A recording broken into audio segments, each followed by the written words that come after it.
புசிக்க கூடாது. ஆனா குடும்பத்துல பாருங்க, குடும்பம் ஒற்றுமையா இருக்கணும். கணவனோட பேசணும், மனைவியோட பேசணும். கணவன் மனைவியோட பேசாம வாட்ஸ்அப்ல இன்னும் யாரோடையும் பேசி கொண்டிருக்க கூடாது. அது டேஞ்சரஸ்ல முடியும். இன்னைக்கு எல்லாம் போன் வச்சிருக்கான். வாட்ஸ்அப்ல உண்டு, வைபர்ல உண்டு, ஐஎம்ஓல உண்டு, டிக்டாக்ல உண்டு, வேற என்ன அந்த கிராம்ல உண்டு. இன்னும் எத்தனை கிராம் கிரிமினல் வருகுதோ தெரியும். இப்ப வந்திருக்கு ஏஐ. என்ன அது ஏஐ பண்ற வேலையை பார்க்கணும். இயேசு டெனிமோட போறார், சப்பாத்து போட்டு விடுறார், சும்மா தொப்பி அடிக்கிறார், கடைசி அவர் ஜம்ப் பண்றார். அப்போ மோசம், உலக மோசம். எங்கட பிள்ளைகளும் என்ன செய்யுது, ஏஐக்கு முன்னாண்டு பல்ல காட்டியா நிக்குது. சில கிழவிகளை பார்த்தோம் பாருங்க, அதுகளும் ஏஐய பார்த்து சிரிச்சண்டே இருந்துச்சு. நான் கொஞ்சம் போச்சு 2-3 கிழவிகளை பார்த்தேன் யாழ்ப்பாணத்துல. நல்லா இருந்த, நல்லா ஜெபிச்சு, நல்ல அம்பான குடும்பமா இருந்ததுகள் எல்லாம் இப்ப ஏஐல பல்ல காட்டிட்டு வீட்டு எல்லாரோடும் சண்டை போட்டு. கவனம். என்ன ஐ இருந்தாலும், நீ என்ன ஐயில ஐடியில் இருந்தாலும் இயேசுவா மகிமைப்படும். சும்மா வாட்ஸ்அப்ல பல்ல காட்டி சன்னி இழுத்த மாதிரி இவன் நடக்கிற சும்மா வேட்டி எப்படி ஒரு போட்டோ விடுவான். பார்த்தாலும் அஜித் மாதிரியே இருக்கு. ஒரு நினைப்பு யாருக்கு சொல்றது. நம்ம சபையில இருக்கிறதா சும்மா அப்படி எடுத்து அதுக்கு வருகுது இல்லை, அதை பிடிச்சு சும்மா வேட்டியோட சைட்ல பிடிச்சு வருகுது இல்லை, பார்க்கணும். சும்மா போடுவா பாருங்க. நான் யோசிப்பாங்க, இதுக்கு ஒரு பிரச்சனை, இதுக்கு ஒரு பிரச்சனை. எது பாவித்தாலும் கர்த்தரை மகிமைப்படும். சிலது நான் சன்னி இழுத்த மாதிரி எங்களோட 1-2 இருக்கு. ஒரு நாளை அப்படியே இழுத்துரும். எந்த ஐசியூ வைக்கிறதோ தெரியும். கவனம். மொபைல் பாதிக்கிறவங்க ஒழுங்கா பாவி.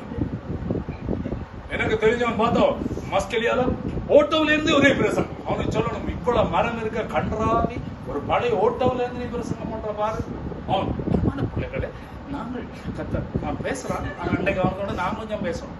ஒழுங்கா மரத்துக்கு நல்லா பேசணும். கர்த்தரை மகிமைப்படுத்துங்க.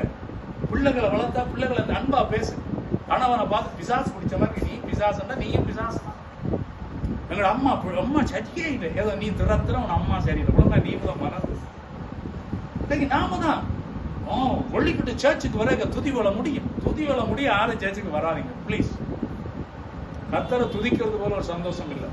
வாரவன் எல்லாம் 8:40 உட்காரு.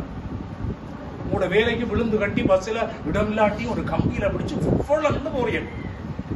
என்ன வேலை சம்பளம் வெட்டிடுவான்.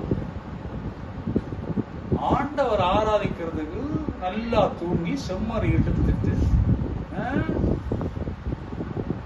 இந்த ஆராதெல்லாம் சரிப்பட்ட வராது. எங்க ஆராதனை 8:45 பேர் இருந்துருவேன். போனா இப்ப 2-3 கிழமை மெயின் சர்ச்சில் ஒரு நாள் பிரசங்கம் பண்ணாங்க. டேய் எல்லாம் 8:45 சேர்ச்சில் ஜபம் ஸ்டார்ட் பண்ணுவோம். 9க்கு பலிபீடத்து போனோம்.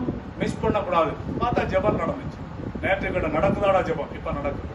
எங்க போனாலும் கர்த்தருடைய பிள்ளைகள் சாட்சியா இருக்க கர்த்தனால குடும்பத்தில் உட்கார்ந்து அன்பா பேசு. ஒரே கீரியும் பாம்பும் அப்படியெல்லாம் ஆட்டம் போடாதீங்க. அன்பா பேசுங்க, ஆதரவா பேசுங்க. பிள்ளைகள் அம்மாட்ட ஏற்றி வேண்டாதபடி நடனம். கோணலும் மாறுபாடுமான சந்ததி நடுவில் நாம சரியா. இவன் என்ன செய்தான்? வாசிங்க 1ஆம் வசனம் 3ஆம் அதிகாரம். எல்லாரும் எல்லாரும் வாசிங்க.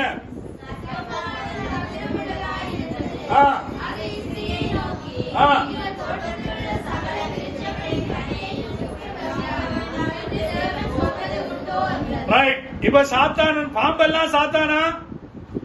சில விசுவாசில பாம்பை கண்டோம், கண்ணை கொண்டு கட்டேன், பாம்பு வந்து காலை கட்டினது. சாத்தான் கட்டுறாங்க. பாம்பு சாத்தா இல்ல. பாம்பை கண்டா படையே நடக்கும். ஆமா இல்லையா? நம்ம ஊர்ல அப்பா அடிச்ச பாம்புல கண்டாங்கன்னா நான் ஒரு நாள் ஆண்டவரே இதுவரையும் ஒன்றையும் காணல, காணாதபடி காத்துக்கொள்ளும், காண்டாலும் ஆண்டவரே அடிக்கிறவர்களையும் பக்கத்துல வச்சுக்கொள்ளும். மோசமான ஏரியா. அவர் அப்பா 4 நாள் மோசம் தம்பி அடிச்சிருந்தா ஒரு பாம்பு. என்ன பாம்பு ஐயான்னு கடை? இந்தல நிலமட ராசா, இந்தல மொத்தமட ராசா நாகம். என்னண்டையா அடிச்சீங்க? அடிய சடல் அடி கொடுத்தார். பாம்பு சொல்லிட்டு நான் யோசிச்ச கர்த்தருக்கு ஸ்தோத்திரம், அதுகளையெல்லாம் காணாதபடி இவ்வளவு நாளும் என்னை படையில் வைத்திருக்கிறதுக்காக நன்றி. பாம்பெல்லாம் பாம்பை கண்டா படையை நடுங்கும். ஓமா இல்லையா? நீங்க இதை சொல்றீங்க. விஸ்வைக்சாதில எங்களை வீட்டுக்கே பாம்பு வந்துச்சு. என் மனுஷி அதை உழைக்கி அது பிறகு அடிச்சு உழைக்கணும். அதுக்கப்புறம் வேத வசனம் வேற என்ன சிங்கத்தின் மேலும் பாம்பின் மேல் நடப்பீர்கள் நான் நடந்துட்டேன். அது வேற பிரச்சனை. அது எதேர்ச்சியா பேக்கரிக்கு வந்து பிறகோட வந்து அதை எட்டி பார்த்து நம்ம ஹோலுக்க வந்து அது இவாட ஹாலுக்க வந்து பிறகு வீட்டுக்காரன் வீட்டை விட்டு வெளியே வரல. எங்களோட வீட்டை பாம்பா நான் வெளியே வரலண்டா அடிச்சு கொண்டோம். பாருங்க பாம்பண்டா படைய நடக்கு. இங்க பாம்பு வந்து சாத்தான் கிடையாது. சாத்தான் பாம்புக்குள்ள பூந்தான். ஆமா இல்லையா? இப்ப இவங்களை தான் எடுக்கலாம். வேற யார் எடுக்கிறது? எம்சனும் பேரும் போறாங்க. அழகான ஒரு பிள்ளை இனியா இல்லைன்னு ஒரு ஹீரோ மாதிரி வந்து கழிச்சா இவங்க ரெண்டு பேரும் ஓஹோ வாட்ஸ்அப் நம்பர் தீரவதேன்னு கேட்டா போச்சு. அங்க வந்தது பிள்ளை இல்ல, என்ன வந்தது? சாத்தா எப்படியும் வரலாம். ஆமா இல்லையா? அநேருக்கு தான் பிரச்சனை. நல்ல விசுவாசி பாருங்க, கட்டு போய் கிடக்குது. என்ன வந்தது? சாத்தா வந்துச்சு. ஆனா வந்தது ஒரு அழகான படிச்ச பிள்ளைதான். ஆனா இவங்கள கொண்டு போறதுக்கு பிசாசு எங்க போனா அங்க போய் தான். உதாரணத்துக்கு அவங்க அப்படி இல்லை. இந்த முடிகள் நல்ல கட்டிக்காரங்க குடும்பியெல்லாம் பட்டி நல்லா மட்டும் இல்ல பாருங்க. இன்னைக்கு நம்ம வாழ்க்கையில